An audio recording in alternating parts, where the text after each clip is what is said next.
Welcome to today's webinar, The New Normal, How Companies Can Thrive in a Changing Environment. My name is Talon Johnson. I'm the Marketing Manager at Gava Talent Solutions and will be moderating today's webinar on behalf of Gava Talent Solutions and McBride Sisters Wine Collections.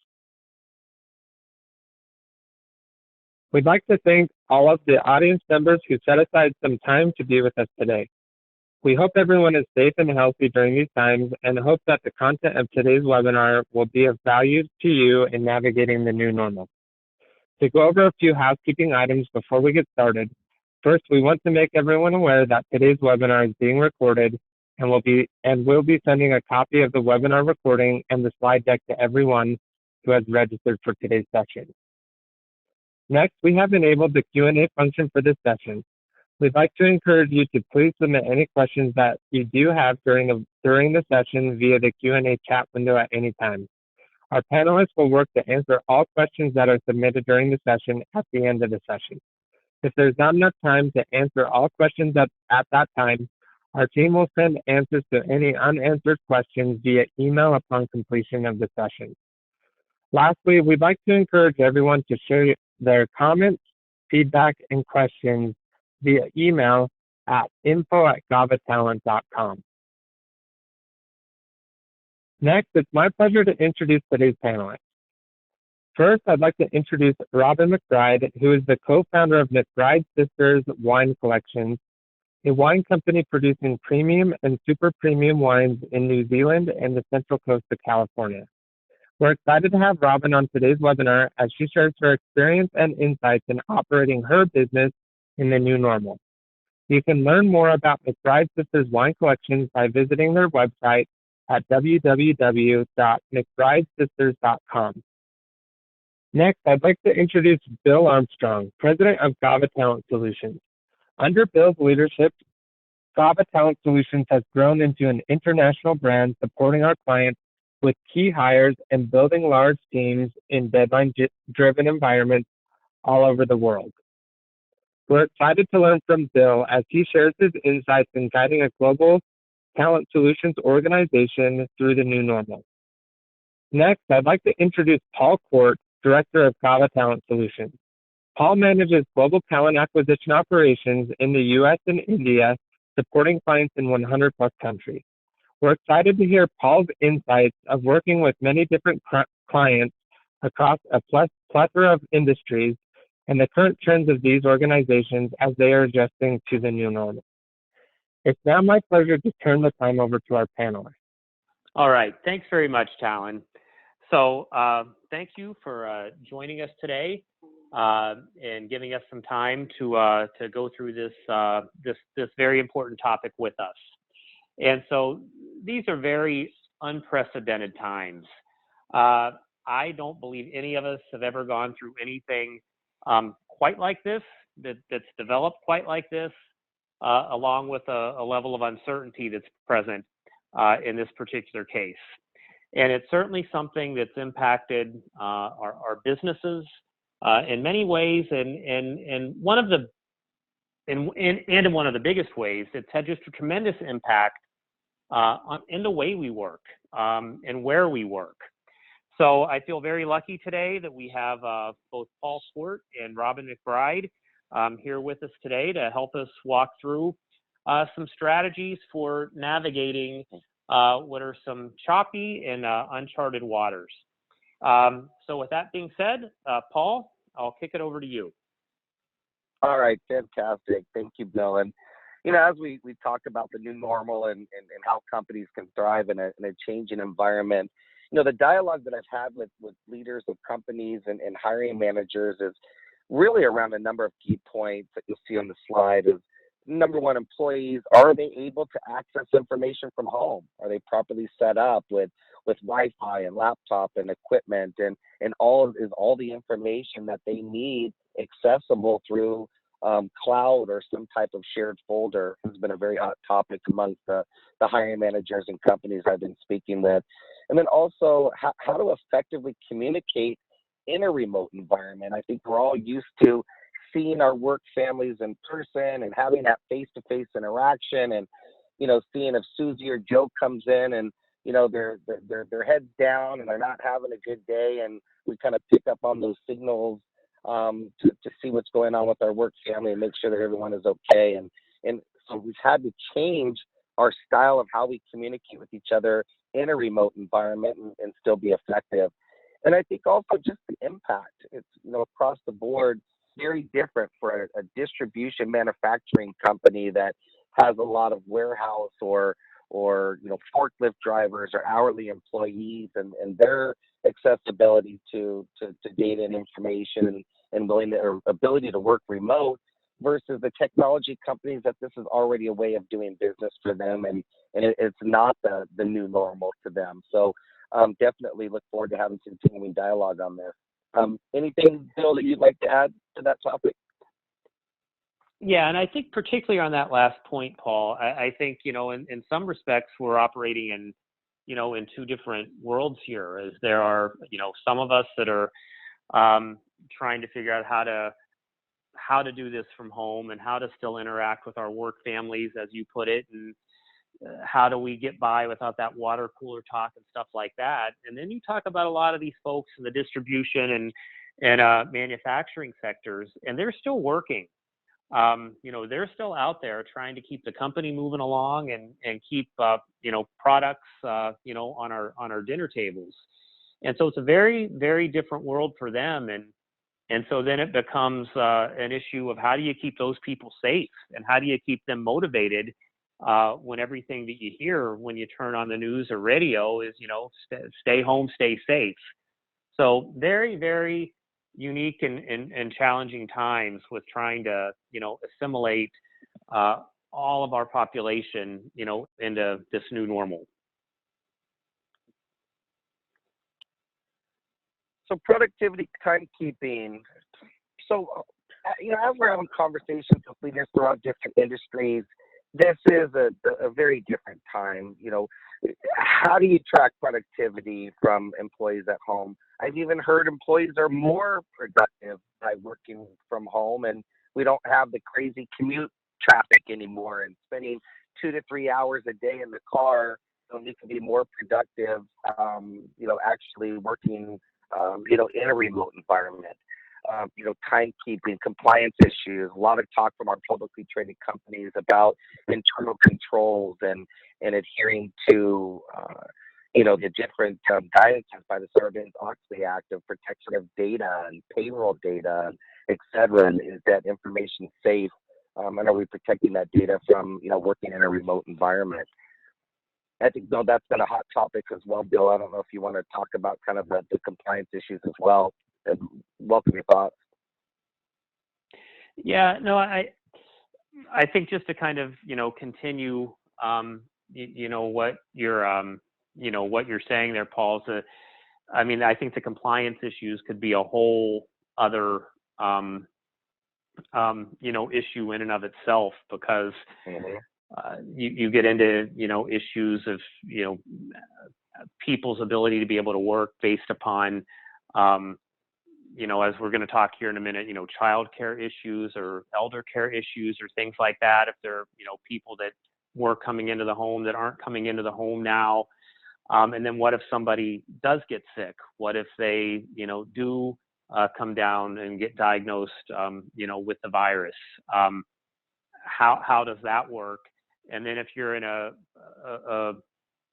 an occupation where you're dealing with sensitive, personal information, and maybe there are, if you have to have social security numbers or addresses or things like that, there are certain things you have to do to be in compliance. If you're a GDPR certified company, or you're working in locations where GDPR is a regulation you have to abide by. How do you stay in compliance with that if you've got somebody, sitting on their back deck on their personal laptop? So a lot of issues that come into this, beyond just I'm going to dial in from home instead of being at my desk in the office. And then I think these things all do kind of come together, the productivity and you know, in the child care and those types of things. And, you know, was talking to a candidate the other day whose wife actually works for the local police department. And so she is required to go to work every day. They have an 18-month-old at home. They have no child care. And so now this candidate is trying to work from home, but he's now the sole child care provider for an 18-month-old. And how do you do that? I mean, you know, the kid's now mobile and getting into everything. And so, you know, I think it really, you know, is a burden, you know, on the employee. And I think it stretches the employer too, because, you know, can you come up with a creative way to solve this? Can you potentially allow this person, depending on what they're doing, alternate work hours, so that they can be the primary care provider? You know, when they have to, then the child takes a nap and you do some work. And then when your significant other comes home, maybe you're working from 4 to 10 at night, or, you know, whatever it might be. And so I think it's, you know, caused a lot of companies to have to maybe get a little bit more open-minded and flexible about, you know, what the work schedule looks like. And, you know, that's where those creative ideas come in to try and solve some of these challenges, because you want to come out of this with an engaged workforce. And this is a crucial time for that employee-employer relationship, because I guarantee you most people aren't going to come out of it feeling the same way about their companies. They're going to come out of it feeling grateful to work for the company that they work for, because they can't believe that the company has done this and has afforded them this extra time and extra flexibility, and has done all of these types of things to take into account that they do have that child at home, or they've done extra thing to protect their employees. And you're going to have a lot of people that come out of this thinking, as soon as the market gets a little better, I'm going to look for another job, because I can't believe how I was treated by my company at this time. So it's a really, really pivotal moment when you get into situations like this. And you know, from the employer standpoint, yeah, you've got a job to get done, but how you go about doing that and how you meet some of these challenges and the ideas that you come up with. And I think Robin's going to talk about a little bit later here some of the things that she and her team have done in this regard that are terrific. I think it's going to have a huge impact on how engaged that workforce is when we do get back to a more normal time. So you want to move to the next slide there, Talon? Great. Thank you, Bill. It's helpful. And Robin, I know we've had a number of conversations around what you've been able to do around employee engagement and some wonderful ideas. And it sounds like your employees have responded very nicely. Would you mind sharing some of the ideas that you have? Yeah, some of the things that we have tried to implement in terms of how our team engages with each other and how we're able to maintain engagement with our team has really been trying to uphold and maintain the company culture that we've already built. And so when employees are working isolated from the rest of the team, we were really concerned about kind of losing that personal engagement and losing a little bit of the company culture while everyone shelters in place. So one of the things that we tried doing, which turned out to be a really big hit, was that when we were all in the office together on Fridays, we would have our weekly wind down, and we would all gather around at the end of the day, and we would have a glass of wine because we make a lot of wine, and we would have a glass of wine together, and we would sit down and we would talk about our accomplishments throughout the week and just really end the week on a positive note, because it tends to be pretty hectic in our office. We're kind of small and nimble, so it's a little bit fast-paced, to say the least. But so that was something that we all really look forward to every Friday. And now that we've been sheltering in place and we don't have the opportunity to all gather in person and sit down, we started having the same Friday wind downs by Zoom meeting. So it gives us a chance to be able to visually see all of our team members that we're so used to seeing every week, still have a glass of wine, and be able to kind of just in a relaxed setting, in a relaxed, kind of atmosphere. Everyone puts their work away for a little bit of time and get to engage with the team members again, which we feel is very, very important. And then another thing that we did was we started doing Netflix watch parties. So for us, in our particular industry, we've had a few movies that have come out that are wine related. The topic, in one way or another, the topic is wine. And so Netflix launched something new where you can have a kind of a virtual watch party where everybody can log in and watch a movie at the same time, and then you can chat kind of on a sidebar, and everyone talks about the movie. And it's kind of another activity that we're all able to do together again virtually. And we usually kind of try to do that at the end of a work day. But it's another chance for people to kind of, relax a little bit, but still maintain that level of engagement with the rest of the team. And then also because we are in a small office space, a fairly small office space, we all interact a lot normally in the office together.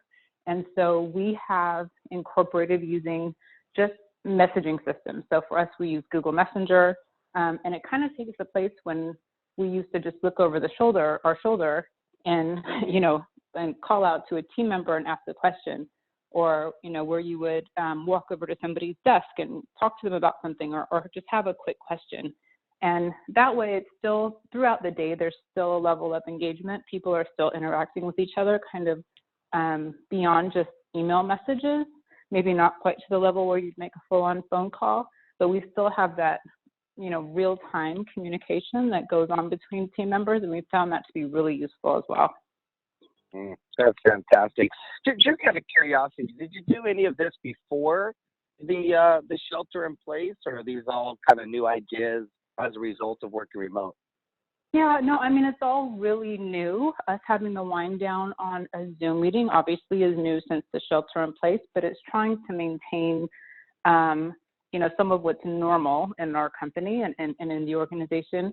We used messaging systems before, not to the degree that we do now, because literally before you would just, like I said, talk over your shoulder to the person that's sitting behind you or walk over to their desk. So we did have those implemented already within the organization. We didn't use them to the extent that we use now. Mm-hmm. Yeah, I think we've actually started implementing, we do a Friday, Google Hangout meeting and more Zoom meetings. And it's amazing how it just helped the team even become more cohesive and brings light to, some darkness. But I mean, it's been fantastic. I think we've seen some really good results from the Zoom meetings and the different hangouts and stuff. And I think it's brought our teams together even more than ever before. Mm-hmm. So great to hear. I would just point out that see if the two of you feel the same, but I draw great energy from those because sometimes, you spend a whole week and you're talking to people, but if you aren't connecting with them, and then I think your ideas are so great there, Robin, because I know when we do that weekly Zoom call and get the whole team together and you see the faces, it's a big shot of energy for me, to kind of keep me going through all of this. Yeah, absolutely. And I think that's exactly right, because I think that we feel that we naturally kind of, have a certain high energy level in the company, and it's really hard to maintain that when everyone's, working from the kitchen table and haven't seen each other, in a week or weeks or however long this is going to go on. And I think there's a big differentiation as well, because we have the same group. We have our all hands on deck meetings on Monday with everybody in the organization. That's completely all business. So on Mondays, we talk about what's coming up in the week. We talk about projects, deadlines, what everybody's going to be focused on during the week.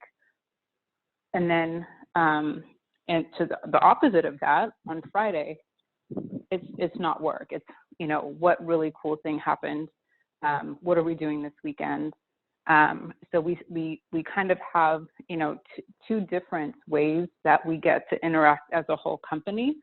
One being all business and the other just purely being the human connection that we feel that we're missing by not seeing each other in the office. That's such a great point. I think that human connection started to get a little bit lost when everyone was so busy and the speed of information that's coming to you. And I think it's nice just to hit the pause button and focus on your work family. And I'm sure we'll see results for the productivity. Definitely. Great. Excellent dialogue. Great points, Robin. Thank you so much. So one of the key things that we're learning as we go through this current time and the challenges is really rethinking when, where, and how work gets done and who does it. Obviously, everybody on our team is now sheltered in place and working from home. But one of the things that we believe is key is to remain flexible and agile and ready to make adjustments as we go along. So an example of that might be, we have an employee who is in general administration, and we found that based on the changing environment in our business in terms of our route to market and how we sell our wines, that we actually needed more help in the marketing department because we had to reassess how we were reaching and engaging with our customers and our consumers. And a big piece of our efforts were going to go in that direction. So we were able to kind of quickly take a look at our needs and be able to reallocate those resources, of course, not outside of anybody's wheelhouse or expertise, but just kind of make some adjustments so that we're kind of sharing the load. And as we, as owners, make adjustments to our short and our long-term goals, that we're able to kind of have some flexibility with our staff and readjust as necessary. And so far, it's worked out great because we definitely don't want to have a department or a set of employees who are just overly burdened with the workload based on decisions that we've made for how our business is going to be conducted when we have talent in-house that's also capable of assisting with those new goals. And then along with that, we're kind of really on a weekly basis, kind of assessing and making any necessary adjustments to our short and long-term goals for our business, because most of our products are sold in grocery chain and mass retail. We're watching data very closely that's coming in from consumer shopping behavior and habits. And online shopping, a lot of wine and spirits is being purchased in general, but kind of shifting. Obviously, restaurants and bars are not open in a lot of places, so that whole channel has kind of gone dormant for a little while for us. So we have to kind of, look and see based on, local regulations, what businesses are closed, and then how consumers are adjusting to those businesses, and then how we need to adjust as a supplier to be able to meet our consumer demand.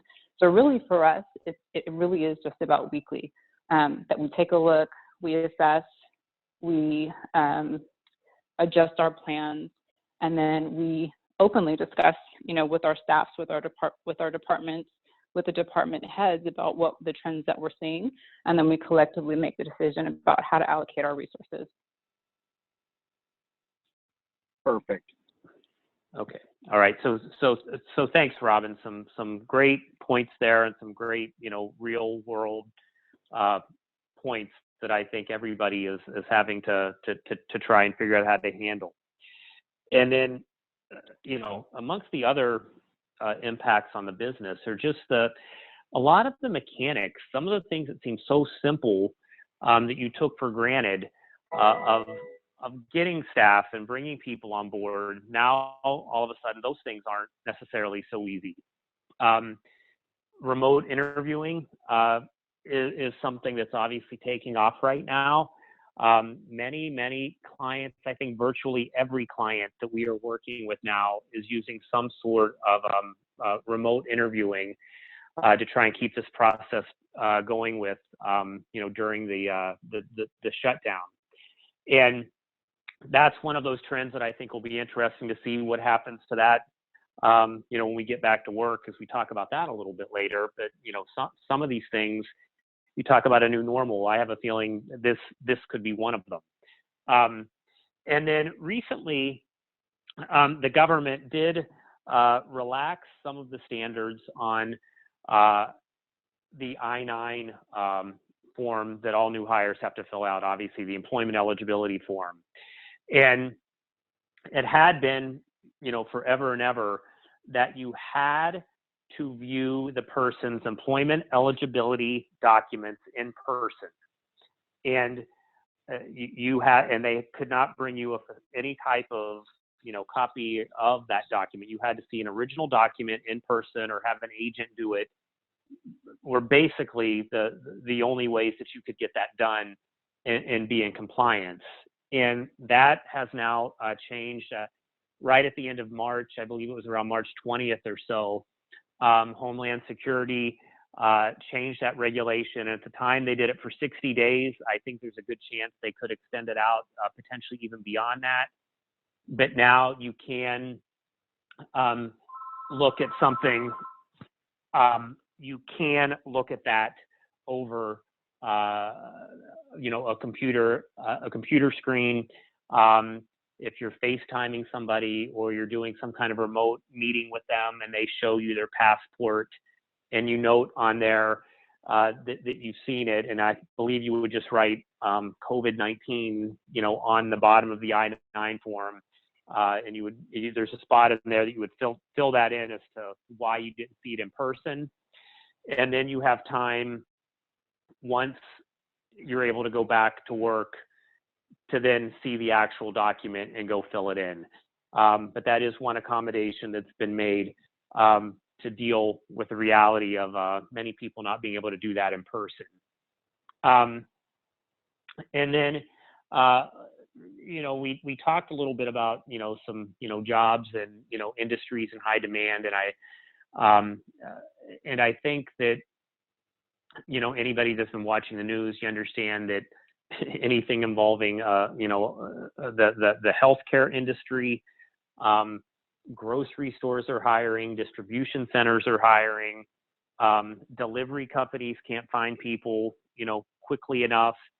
And there are a whole host of industries out there that are actually, doing better in times like this. And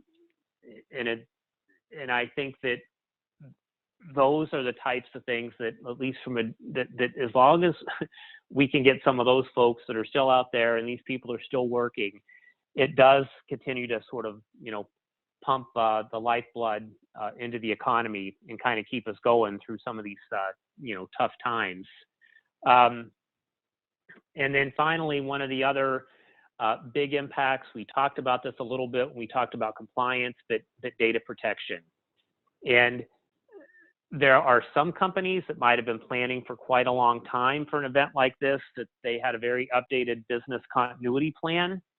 And if you are one of those companies and you had a bunch of certifications and things like that, then you might have been able to roll into this, pretty easily. That plan that when you were doing it, you weren't sure if you ever were going to use it. Now you're getting to use it and really put it to the test.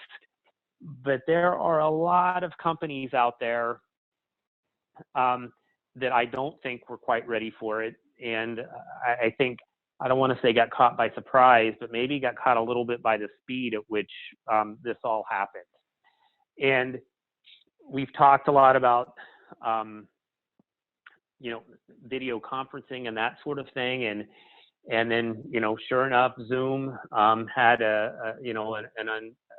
had a security breach, which made a lot of companies nervous. And now we're seeing, Zoom, it's been banned by the government of India. So no one that's employed by the government of India can use Zoom. And then they've deemed it, in effect, not safe and have warned others about using it as well. We've seen some similar things happen in China and some of these other places. So we could have an entire webinar on just data protection. And I think that would require a different panel of experts to talk about, you know, the things you could do there. But everyone just needs to be aware that that's a huge hot button issue right now. Mm-hmm. It's a great point. Bill, I'd like to touch a little bit on the onboarding, because this is a real-time subject that I've actually been dealing with customers on.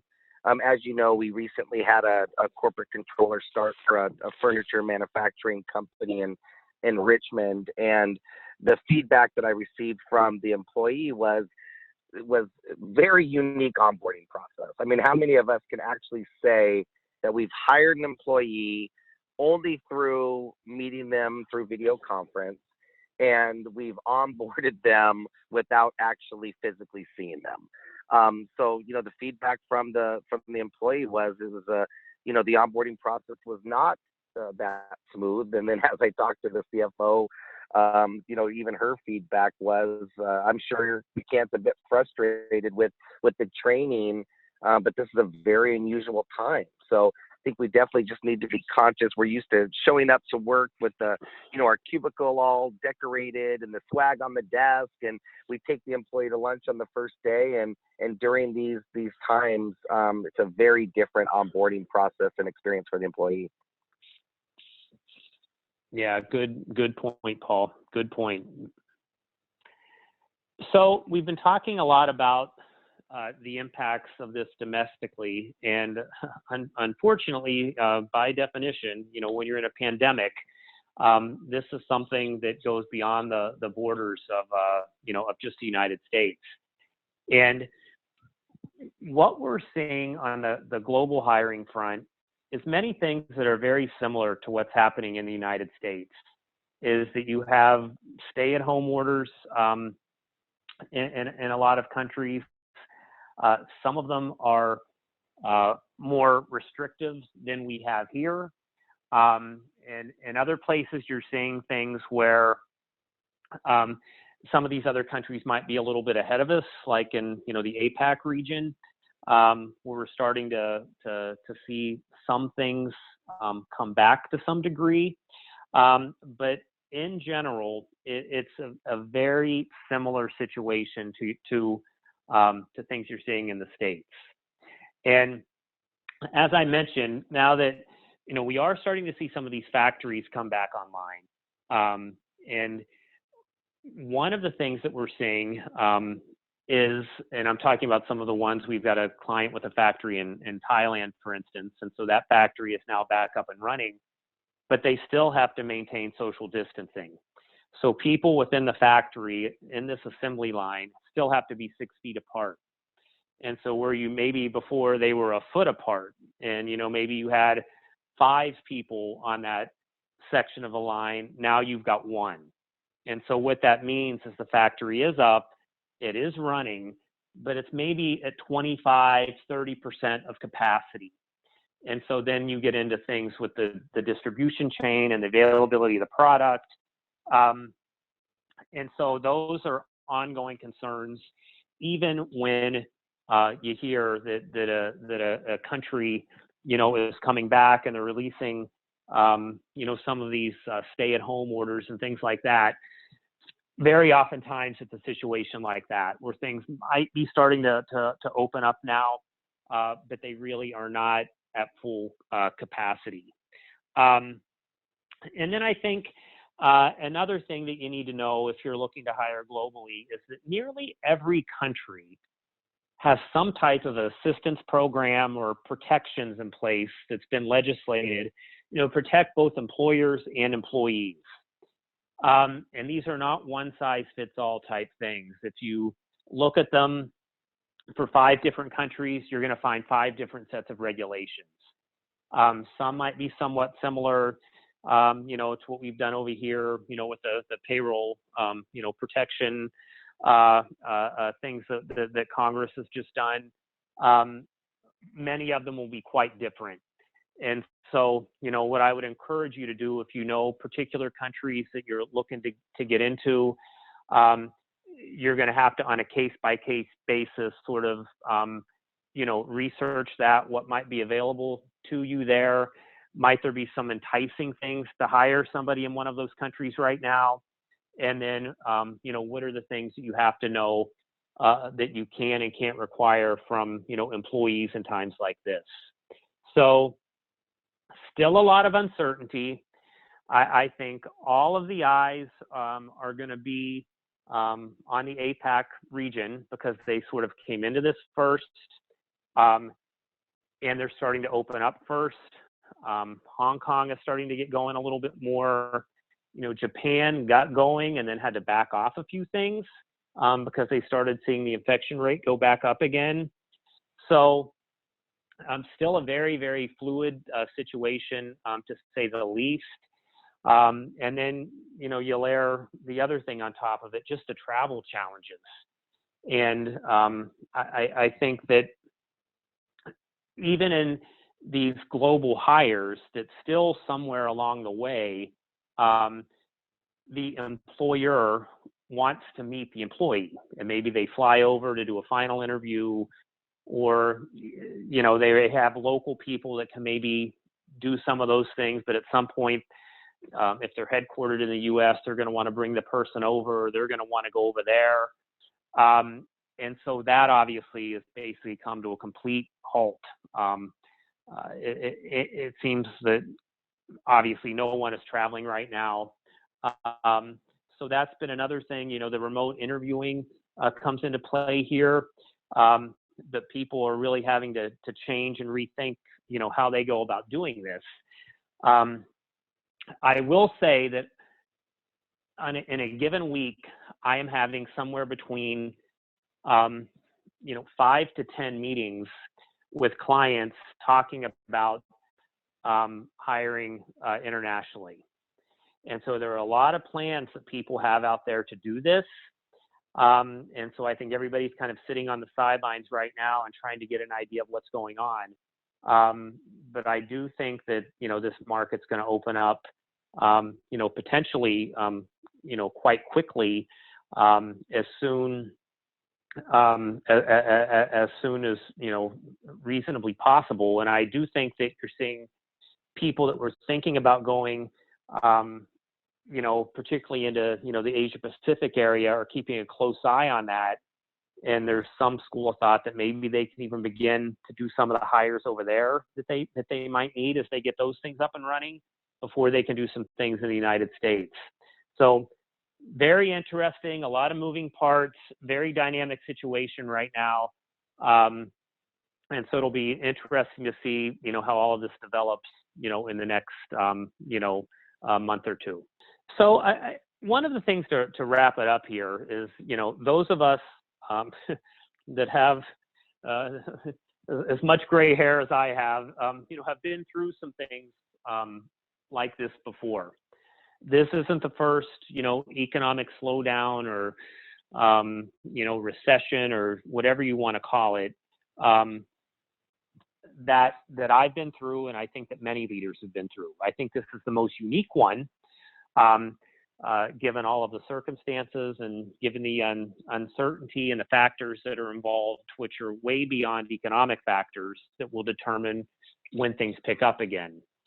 And so just a few of the, lessons learned coming out of this. And the first one there, and I know this might be in the easier said than done category, but whatever you can do to be adequately staffed as things start to turn around is going to be hugely important to how quickly it turns around. Because as, Paul was, talking about that, there might be people out there today, and people, obviously, if you've been furloughed or laid off or something like that, you might be, open to flexible work schedules and so forth. But when things start to really, really turn around and spin in the other direction, that if you've kept your key people and you're adequately staffed and you have a trained team ready to go, and jump out of the gates first, you're going to maximize your ability to take advantage of the turnaround. And if you just simply don't have the people, and then you're trying to hire when so many other people are trying to hire, that first wave is going to come and go, and you're not going to be a part of it. And so, that is an opportunity. There will be a lot of companies around this issue that are able to gain market share when things start to turn around.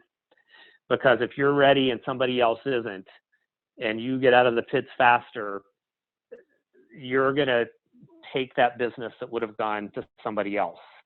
So I think that's a hugely important thing to be aware of.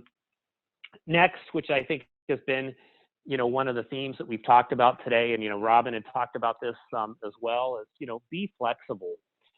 Because the one thing that I do know is things will be different when people go back to work. And at first, when people go back into the office, it's going to be as odd going into the office as it was odd for many people being forced, in some cases, to work from home. And if you just think about it, like I know, say we're having a meeting at our office. Typically what happens, there's a conference table, we all go in, sit down at these chairs that are practically touching each other. So 6 feet, you don't necessarily even have 6 inches from the person beside you. Somebody oftentimes is doing something, writing on a whiteboard, then somebody else will pick up that pen and write on the whiteboard. Then food gets brought in. A lot of times it's cafeteria style, or family style, I should say, and people go, get what they want. Then somebody brings cookies in the afternoon, and then a lot of times somebody won't want to eat the whole thing, so you just kind of break it in half, and somebody will take the other half, and everybody's like reaching in there. And I'm thinking to myself, like, can you imagine doing that today? Like, everybody's going to be staring at everybody, and you break a cookie in half, and somebody's going to want to like throw you out the window. So it's these things that, and even the office, I think, this huge trend has been out of the offices, get rid of the cubes, more open shared spaces. A lot of companies don't even have assigned workstations to people. You just come in, find one, plug in your laptop, and get going. And a lot of them are now, where you're sitting right across from somebody, maybe somebody right next to you, not even close to 6 feet. And so what's that going to be like? You hear a lot on the news about restaurants maybe having to change configurations and have fewer tables so that you can maintain that separation.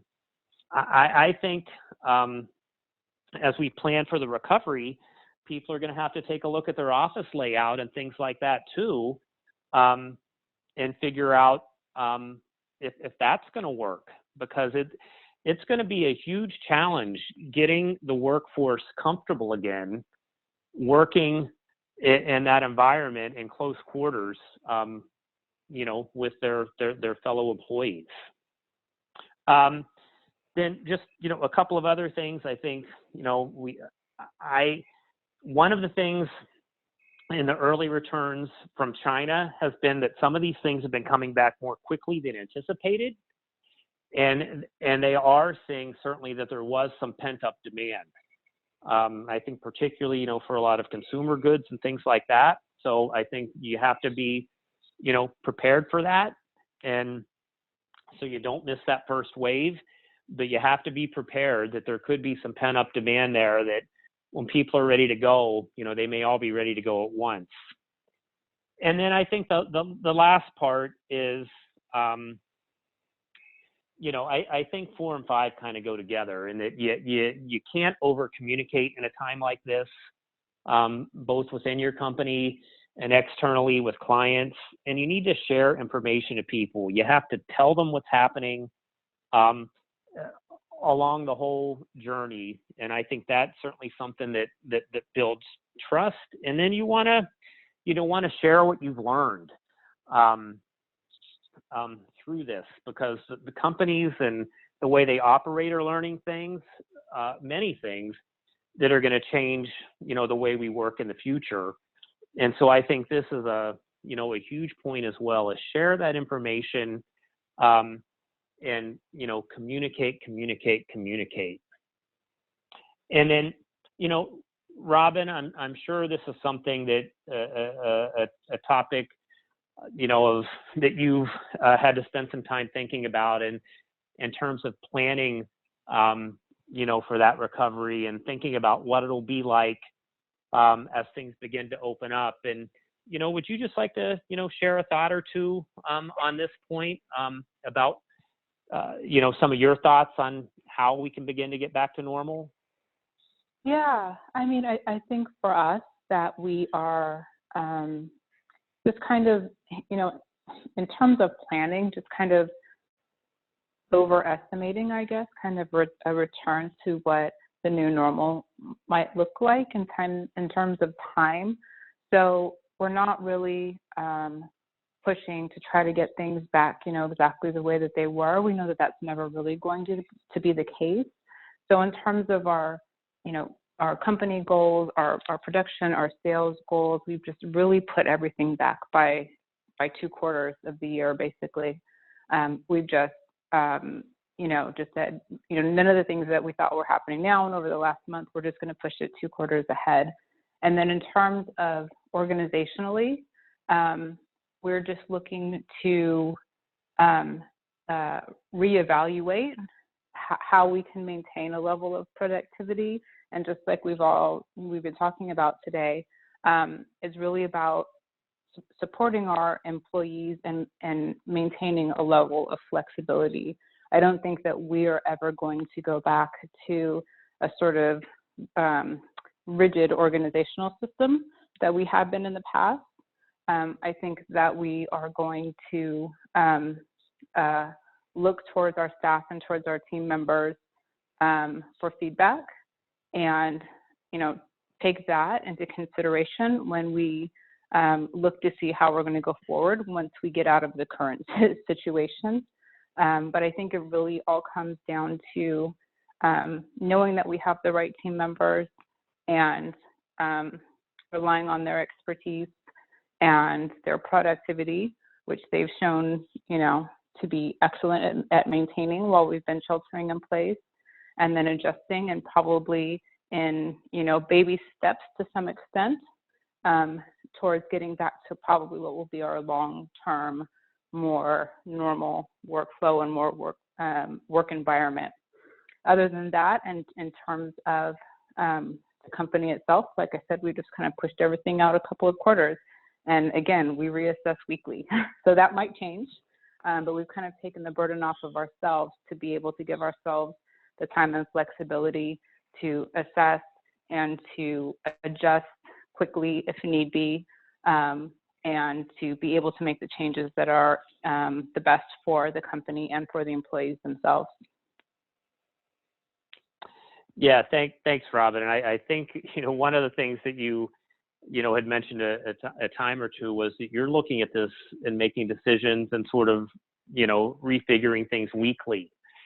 And I think that's just so, I think that's one of the other things that's come out of this time is I was watching the news a couple of nights ago, and some report from a government agency had come out about some of the effects of the virus and its impact, you know, on the economy and some things like that. And then they said that the report was discounted because it was old, and it had come out, and it was based on data that was 2 weeks ago.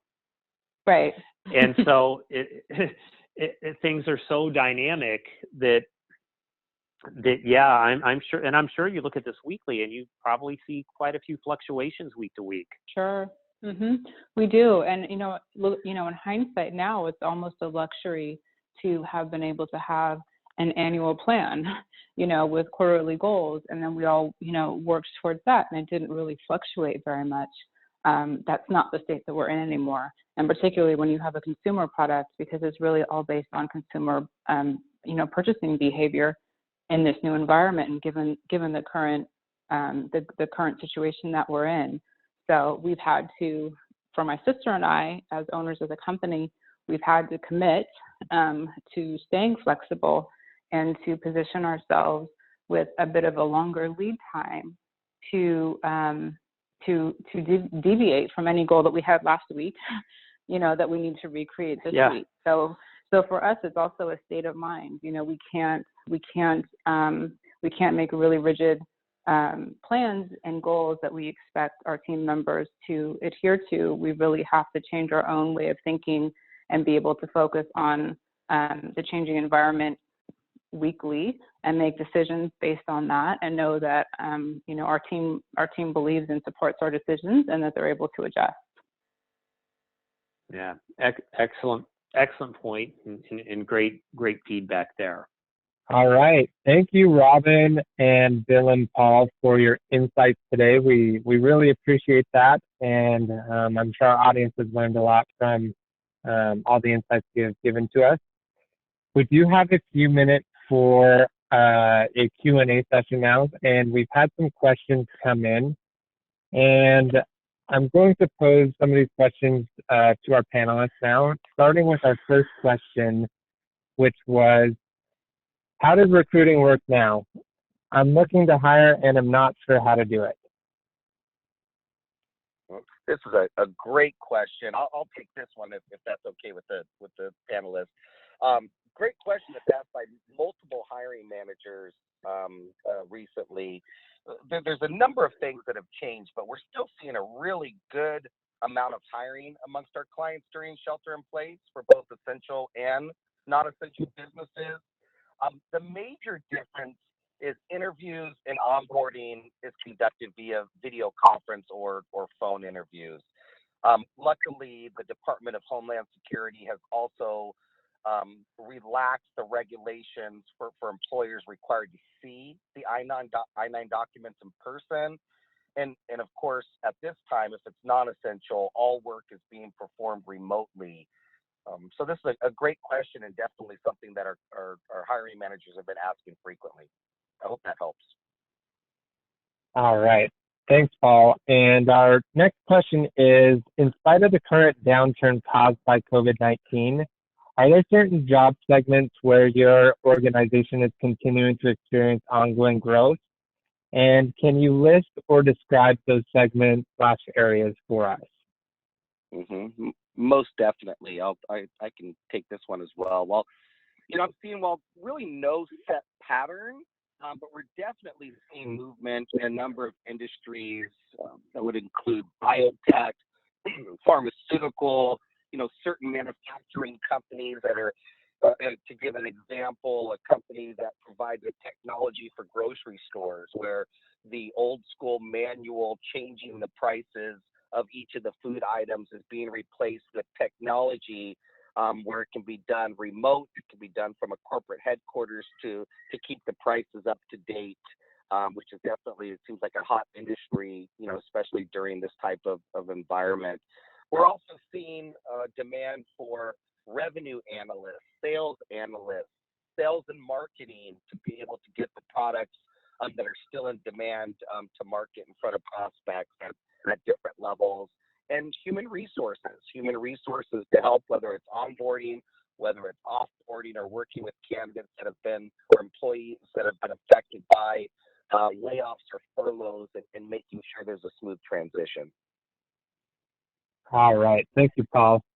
And the next question is, COVID-19 has drastically impacted how organizations hire for certain roles. Are you observing an increase in contingent versus direct hire? Yeah, this is Bill. I'll go ahead and take that one.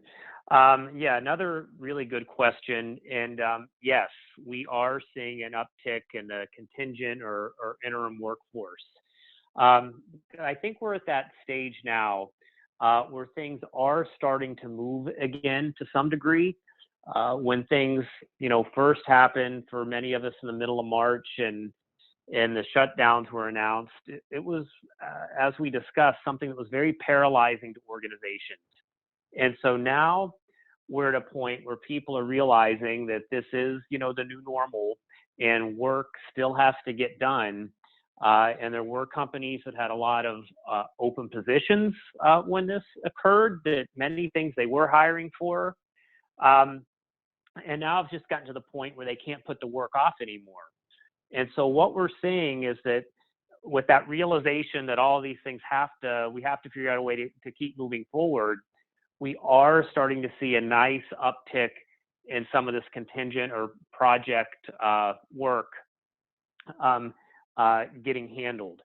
And companies don't quite have the confidence yet to commit to some of these full-time, what we would consider, full-time permanent roles, but they're trying to make sure that they can at least get the work done, and maybe get a little closer to peeking around the corner to getting some idea of what the future looks like before they commit to the roles on a permanent basis.